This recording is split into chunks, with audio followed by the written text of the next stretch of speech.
तो talk on walk में आज का सफ़र शुरू करते हैं राज्य के शिक्षा मंत्री मदन दिलावर के साथ। फायर ब्रांड लीडर हैं, संकल्पों को जब तक पूरा नहीं कर लेते तब तक कभी चैन से नहीं बढ़ते। प्रणाम सर, सुप्रभात। हाँ जी, जयराम जी की। कैसे हैं आप? बहुत बढ़िया है साहब। बहुत जल्दी उठ जाते हैं। हमें 5 साढ़े 5 के बीच में उठ जाता हूँ। और दरवाजे के ऊपर 6 बजने से पहले पहले तो कतार लग जाती है। हाँ, लोग आ जाते हैं क्योंकि रेलगाड़ियों का, बसों का आने का टाइम होता है तो लोग आ जाते हैं। शिक्षा मंत्री जी के घर के दरवाजे हमेशा खुले रहते हैं। सामान्यतः मैं जब यहाँ रहता हूँ हमेशा खुले रहते हैं। किस तरह से सुबह सुबह का जो वक्त होता है उसको अपने लिए इस्तेमाल करते हैं? दिन में तो आपको फुर्सत मिलती नहीं, तबादलों वाले आपका पीछा छोड़ते नहीं, तो सुबह के लिए अपने शरीर के लिए किस तरह से आप जो है अपना वक्त जो है देते हैं शरीर को? सामान्यतः मैं 1 घंटा व्यायाम करता हूँ, जिसमें प्राणायाम भी है, योग भी है, वगैरह वगैरह। तो फिर भी मंत्री जी का मोटापा काबू में नहीं आ रहा क्या? बचपन में बहुत ज़्यादा संघर्ष वाले दिन थे जिसकी वजह से ध्यान नहीं दे पाए, इतनी एक्सरसाइज के बावजूद ये सब। बैठक ज़्यादा होती है, इसके कारण भी है। और सामान्यतः मैं शुरू से हेल्थी रहा हूँ, लेकिन ये पेट जरूर अब बाहर आया है। क्या ज़्यादा सिटिंग की वजह से भी एक बड़ी दिक्कत है? बिल्कुल सही कह रहे हैं आप, ज़्यादा सीटिंग होती है तो ये प्रॉब्लम होती है। इतनी मेहनत अब कर रहे हैं तो आपको लगता है कि मोटापा भी काबू में आ जाएगा? क्योंकि जो आप सोचते हैं, संकल्प ले लेते हैं तो सिद्धि तक आप प्रयत्न करते ही रहते हैं, पीछे नहीं हटते। ऐसा ही लगता है कि कंट्रोल हो जाए, और कंट्रोल नहीं होगा तो बढ़ेगा तो नहीं कम से कम। योग का जीवन में प्रभाव मोदी जी के आह्वान के बाद शुरू हुआ या उससे पहले भी आप योग करते थे? देखो, पहले योग नहीं करता था, पर छोटी मोटी उछल कूद जैसे बताया करते थे वो सब थोड़ा, कभी दौड़ लिया, कभी जैसे संघ की शाखा में जाते हो, ठीक ठीक व्यायाम हो जाता है। जी जी। तो कम से कम 1 घंटा आप जो है अपने शरीर को सुबह सुबह दिया करते हैं? सामान्यतः। दिन भर फिर चुस्ती फुर्ती का एहसास करते होंगे? हाँ, बिल्कुल एक्टिव रहते हैं, यानी चुस्त रहते हैं। दिलावर साहब, आपका घर तो अभयारण्य लगता है। पपीहे की आवाज़ आ रही है, कोयल की कूकू सुनाई पड़ती है, मोर नाचते हुए दिख जाते हैं, गाय विचरण करती है। बहुत खुशनसीब इंसान है आप, एक तरह से देखा जाए तो। हाँ, ये सब यहाँ हमको सब पक्षी वगैरह तरह तरह के यहाँ आते हैं, सबसे मिलना हो जाता है, उनसे आवाज़ सुनने को मिलती है। मोर नाचता रहता है कई बार, तो अच्छा सुंदर दृश्य होता है।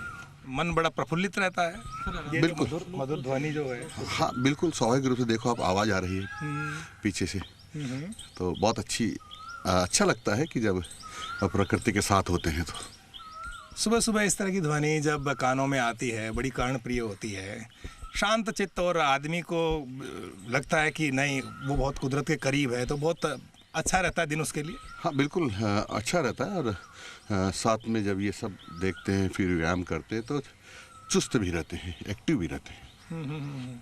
शुरुआती जीवन बहुत संघर्षपूर्ण गुजरा आपका, बहुत मेहनत करनी पड़ी आपको। किस तरह का दौर था वो? देखो, क्या है कि मैं बहुत ही गरीब परिवार से हूँ, और मेरे पिताजी माताजी छोटी सी खेती भी करते थे, तो उससे काम नहीं चलता, तो मजदूरी का काम भी करते थे। इसके साथ साथ हमारे परंपरागत बिजनेस था घूगी बनाना। घूगी उसको कहते हैं कि बरसात में जानवर चराने जाते हैं लोग, तो उनको ऐसे ओढ़ने से न तो ठंड लगती, न पानी उसमें जाता है, बारिश से भीगने तो का बचाव। हाँ, तो बारिश से भीगना भी नहीं होता, और उसमें सर्दी भी नहीं लगती है। मस्ती से लोग भैंसे, गायें, बैल ये चराते रहते, चाहे कितना भी पानी बरसता रहे। उसका निर्माण मेरे पिताजी क्या करते थे। तो आपने घूगी भी बेची? घूगी बेची। सीताबाड़ी के मेले में घूगियाँ बेचने के लिए जाते थे, पिताजी बनाते थे उनको लेकर के। और साइकिल से एक गांव से दूसरे गांव तक भी जाते थे? गांव में जब मैं पढ़ाई पूरी करके आ गया और घर की आर्थिक स्थिति ठीक नहीं थी, तो मैंने साइकिल पर कपड़ों की गांठ रख करके शहर से कपड़े लाते थे और बांध करके साइकिल से गांव-गांव जा करके कपड़ों को बेचते थे, और उससे जो आमदनी होती थी उसे अपना पिताजी माताजी का सहयोग भी करते थे, परिवार भी चलता था। जीवन में टर्निंग पॉइंट कहाँ से आया आपके? पढ़ाई करते करते फिर राजनीति तक कैसे पहुँच गए आप? मैं क्योंकि बचपन से राष्ट्रीय स्वयंसेवक संघ का स्वयंसेवक रहा हूँ, यानी मैं 13 साल की उम्र से संघ का स्वयंसेवक हूँ। मैं 4 साल संघ का प्रचारक रहा हूँ। मेरी बचपन में शादी हो गई थी, तो 4 साल होने के बाद संघ के बड़े अधिकारियों ने मेरे से कहा कि भाई आप घर जाइए, आपकी शादी हो गई है, घर गृहस्थी संभालिए। तो उनके आदेश की पालना में घर आना पड़ा। फिर उन्होंने कहा कि मेरे जो 11वीं पास की थी उसमें 11वीं हुआ करती थी, 12वीं नहीं करती थी, नहीं होती थी। तो उसके डॉक्यूमेंट्स देखे, उनका तुम वापस पढ़ने जाओ क्योंकि तभी तुम्हारी उम्र पढ़ने की है। तो मैं पढ़ने चला गया। मैं मैकेनिकल इंजीनियरिंग में डिप्लोमा करके लौटा, तो घर की स्थिति तो ठीक थी नहीं। उसके बाद फिर मैंने साइकिल से कपड़े बेचना प्रारंभ किया। फिर मुझे 2-3 साल कपड़े बेचने के बाद लगा कि जो पढ़ाई करके आया उसका उपयोग तो हो नहीं रहा है। तो मैं कोटा शहर की ओर आया। कोटा शहर में आकर के मैंने थर्मल पावर प्लांट में 450 रुपये महीने में, और वहाँ एक खालसा कंस्ट्रक्शन कंपनी है उसमें काम किया, मैकेनिकल इंजीनियर के पद पर। तो उसके बाद में संघ के बड़े नेताओं से आपका संपर्क और बढ़ गया, फिर धीरे धीरे आप राजनीति के साथ बजरंग दल का काम दिया था। राजस्थान में बजरंग दल जो है उसका पहला सदस्य मैं हूँ। अच्छा। और दिल्ली में 1984 में बजरंग दल का गठन हुआ था। 86 में बजरंग दल का गठन राजस्थान में कोटा से प्रारंभ हुआ, और वहीं पर मेरे को ये जिम्मा दिया गया कि आपको इस काम को करना है। तो बजरंग दल का कैसे काम करना है, क्या करना है, सब ये रीति नीति का जो योजना थी हमने ही बनाई बड़े अधिकारियों के देखरेख में, और बजरंग दल ने बहुत ऊंचाइयां पाई। उस दौर में बजरंग दल से कार्यकर्ताओं को जोड़ना कोई आसान थोड़ी था, क्योंकि बीजेपी तो जन्मी थी, 2-4 साल हुए थे उस दौर। कांग्रेसियों का बहुत रहता था कि जैसे कोई बजरंग दल वाले गुंडे हैं, बदमाश हैं, सब पुलिस भी है दृष्टि से देखती थी। लेकिन उनके बीच में जनहित के काम करना और हिंदू जागरण का काम करना मुश्किल तो था, लेकिन उन सबको किया। अच्छा। ये करते करते संयोग से 89 में मेरे को वहाँ अनंत चतुर्दशी का जुलूस निकला। उस जुलूस की समिति ने मुझे सुरक्षा का काम दिया।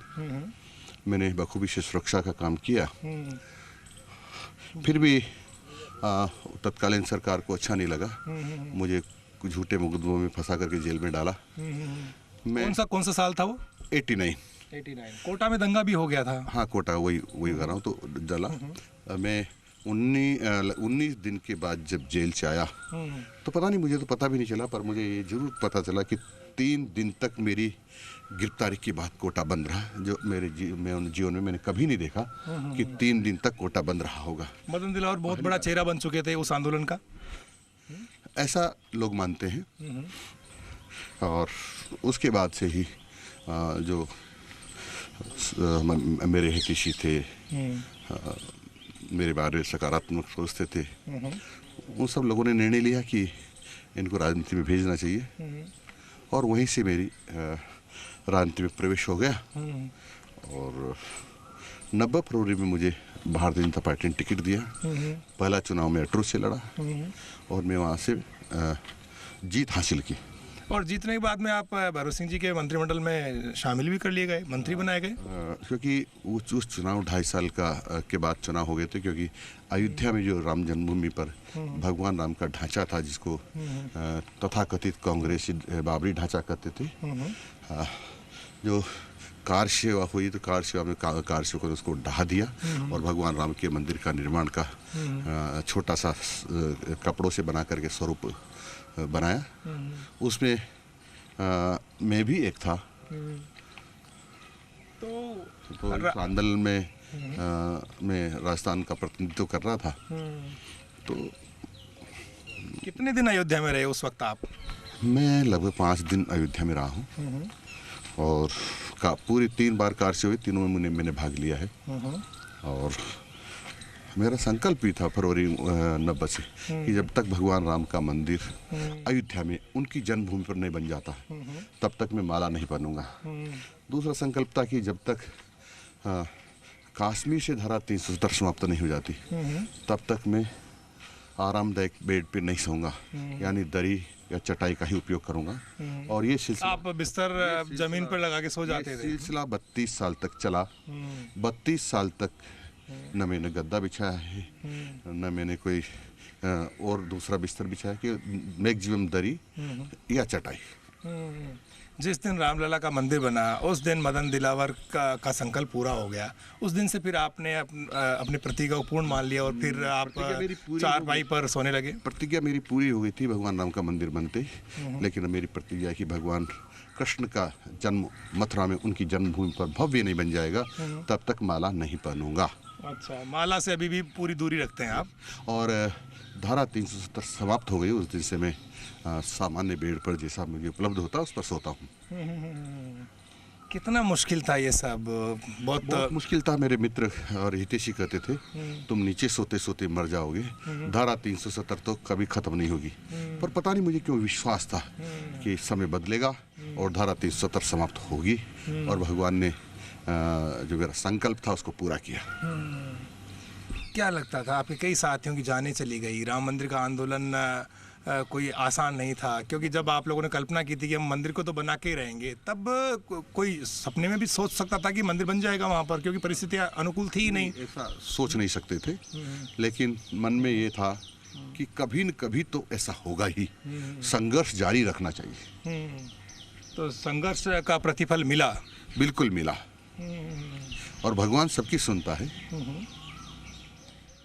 कैसे मदन दिलावर राष्ट्रीय स्वयं सेवक संघ के कुछ सामान्य प्रचारक के बाद में राजनीति में आ जाते हैं, टिकट मिल जाता है? प्रभाव किसका रहा जीवन के ऊपर? क्या संघ के जो बड़े नेता थे? राष्ट्रीय स्वयं संघ एक ऐसा संगठन है जिसमें जो हमारे वरिष्ठ पदाधिकारी होते हैं और वरिष्ठ प्रचारक होते हैं, उनका जीवन बहुत त्याग और तपस्या का होता है। उनसे हर क्षण सीखने को मिलता है। तो वहीं से प्रेरणा मिली है मेरे जीवन में। माननीय ब्रह्मदेव जी जो क्षेत्रीय प्रचारक हुआ करते थे राजस्थान के, माननीय सोन सिंह जी, माननीय राजेंद्र जी भाई साहब, ऐसे अनेक उस समय के जिला प्रचारक परमानंद जी, और एक हमारे तहसील प्रचारक हुआ करते थे मुरलीधर जी नागर, ऐसे अनेक प्रचारकों से मैंने प्रेरणा ली है। वो प्रेरणा जीवन भर काम आई आपके लिए? निश्चित रूप से प्रेरणा को सजो कर रखना चाहिए और उसको जीवन में कभी भी धूमिल नहीं होने देना चाहिए।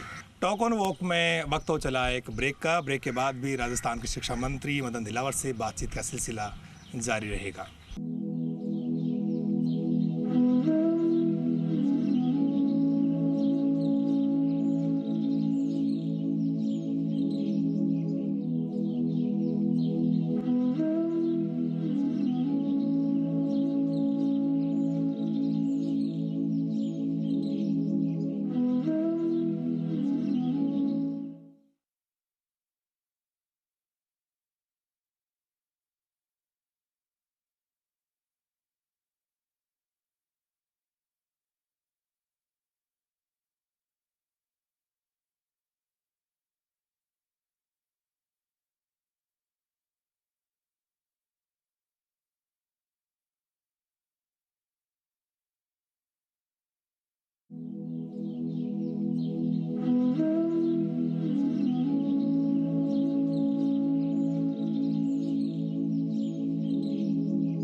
टॉक ऑन वॉक में आपका एक बार फिर स्वागत है। आज हम बात कर रहे हैं राजस्थान के शिक्षा मंत्री मदन दिलावर से।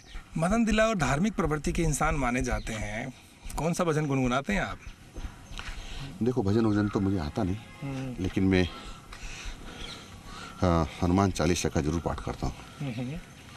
रोज आप हनुमान जी के लिए वक्त निकालते हैं? आपके इष्ट देव हैं? हाँ, मेरे इष्ट देव हैं।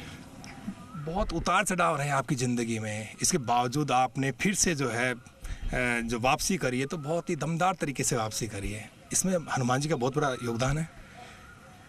देखो, हनुमान जी तो स्वयं शक्तिशाली है और स्वयं को शक्ति प्रदान करते हैं। और सबको शक्ति प्रदान करते हैं। पाश्चात्य संस्कृति का आप हमेशा से विरोध करते रहे हैं, कभी फिल्में में देखी है? मैंने 1977 के बाद कभी भी टाकीज में जाकर के पिक्चर नहीं देखी। एक दो बार जो कोई अच्छी फिल्में आए, लोगों ने कहा कि राष्ट्रीयता से उत्प्रोत फिल्में, ऐसी मैंने कुछ फिल्में देखी। लेकिन फिल्मों से कोई लगाव नहीं रहा कभी भी? नहीं, सामान्यतः नहीं। कोई पसंदीदा हीरो पुराने ज़माने का आपको पसंद आया?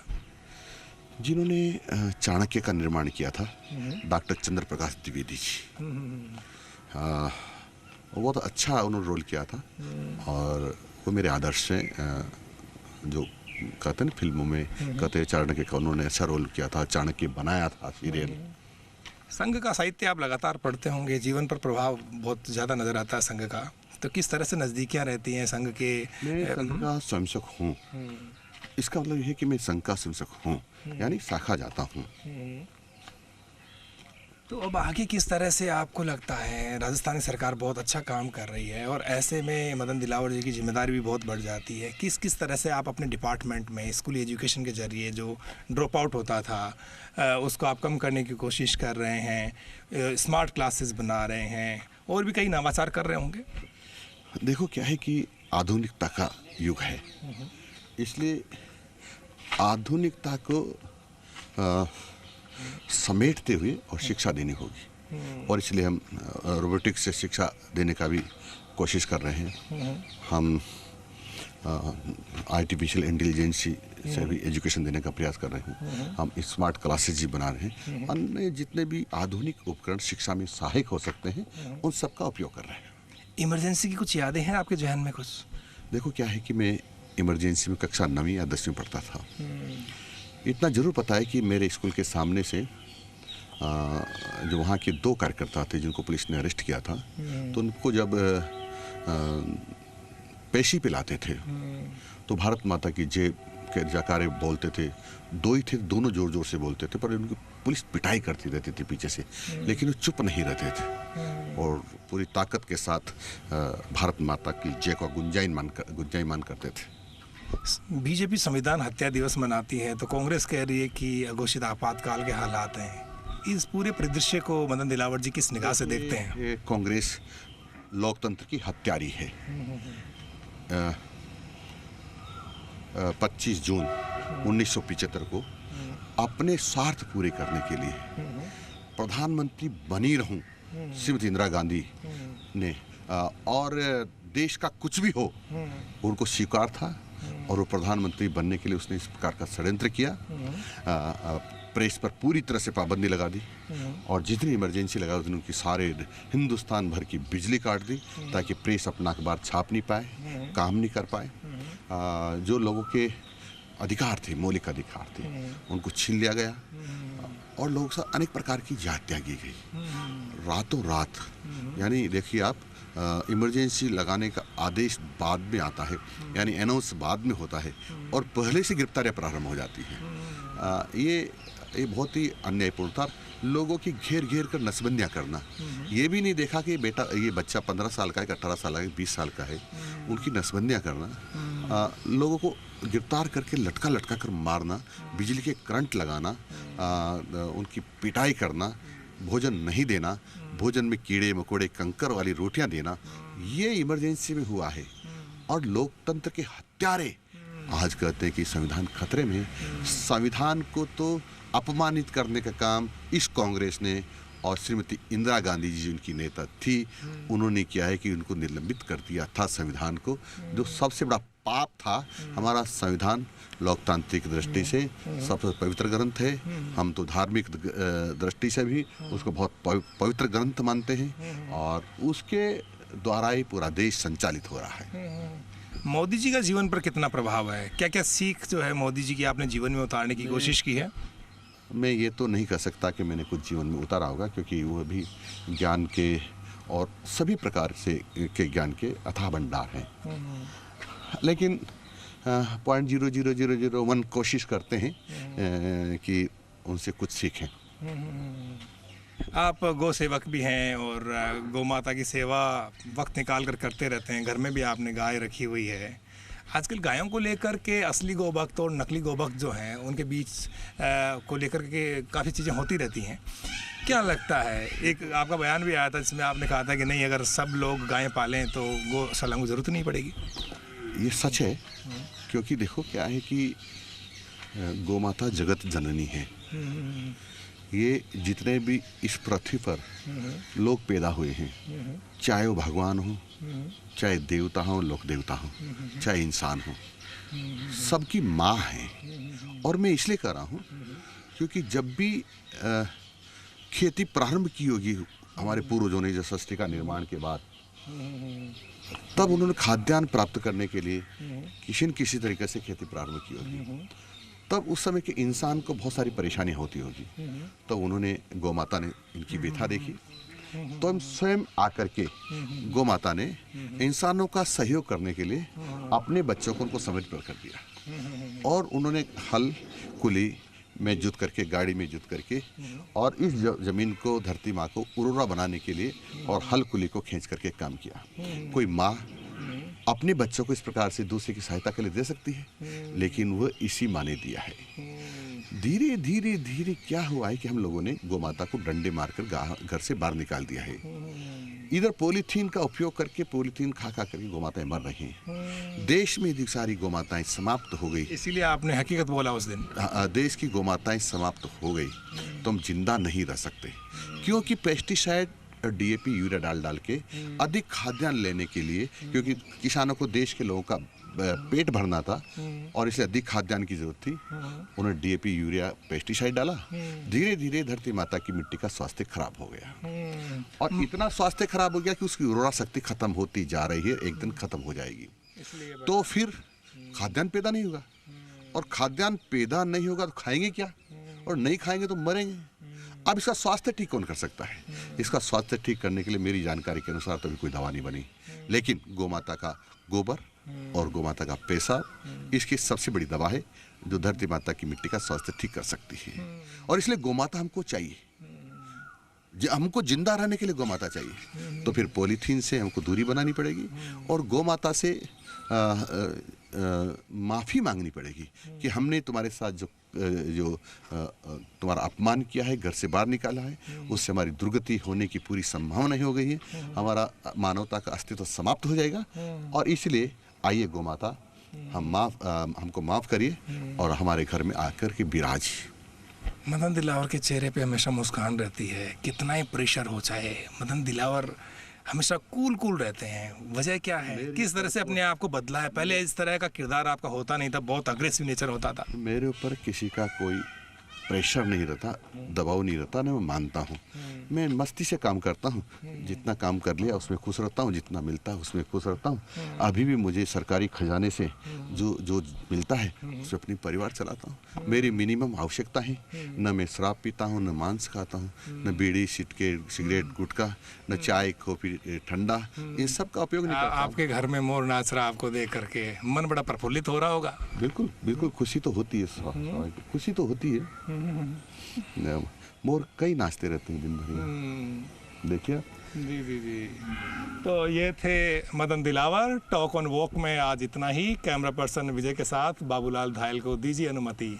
नमस्कार।